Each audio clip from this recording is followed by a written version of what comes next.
1 লাখ বুঝি না, 50,000 বুঝি না। আমি বলছি আরাফার ময়দানে যাবি, খোলা আকাশে চিল্লায় কানবি। আমি মাওলা অর্ডার করছি, মুজদালিফায় দৌড়াবি, পাথর টোকাবি, খাম্বায় ওই খুঁটির গোড়ায় গিয়ে পাথর মারবি। হাজারা দৌড়াইছে, ওই সব আমার হয়, তুইও দৌড়াবি। কোনো কেন নাই, মেনে নেওয়ার নামই হলো গোলাম। যুক্তিটি বুঝে আসে না, মিলাদুন নবী ঈদ করবো না কেন? যুক্তি টুক্তি চলবে না। মুসলিম শরীফ বলে নবী মিলাদুন নবীতে রেখেছেন রোজা। ওমর বলে মুসলমানের ঈদ হবে আল্লাহর সিদ্ধান্তে, নবীর পরামর্শে, বিবেক দিয়া হবে না। কথা বুঝলেননি? এবং ঈদের পেছনে থাকবে ইবাদত। কি থাকবে? ঘুমের থেকে উঠাই গলায় ফুল লইয়া স্লোগান দিলে এটা ঈদ হবে না। পেছনে থাকবে ইবাদত। তোমার দাড়ি নাই, তোমার টুপি নাই, সুদের টাকায় ব্যবসা, জবানে আছে গালি, নারী পুরুষ বেপরদা, এটা কিসের ইবাদত? এগুলো রাসূল আদর্শ জবাই করার ইবাদত। রসুলের আদর্শ বাদ দিয়া রসুলের মোহাব্বত হয় না।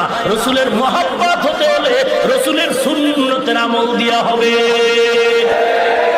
আমার পিসাবের সুন্নত না, রসুলের সুন্নত। আমি যে এত বাটপারি করতেছি, আমার পীরের দালালি না রসুলের? আমি যত চিল্লাইতেছি, আমি পিসাবের নাম নিয়ে কইছি যে আমার পীর আছে একজন, তোমরা তার দ্বারে যাও, নাইলে জাহান্নাম রেডি। আমি যাহা কিছু বলছি রসুলের মোহাব্বত নিয়ে দালালি করতেছি। আল্লাহ হেদায়েত দান করুন। রসুল কি নিয়ে আসছেন ভুলে গেছেন? কি রেখে চলে গেলেন? কোরআন আর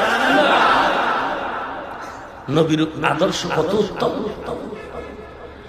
আহা, যে রসুল দুনিয়াতে আসার আগেই প্রশংসা মুমিনেরাও বলে, বেঈমানেরাও বলে।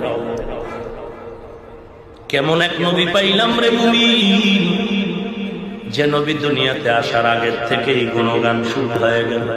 মুমিনের জবানেও চলে, বেঈমানের জবানেও চলে। ঈসা নবীর আগে এক সাধক এই জমিনে জঙ্গলার পাশে, পাহাড়ের পাশে, মাটির মধ্যে সাধনা করেছে। একদিন আর দুদিন না, 100 বছর সাধনা করেছে।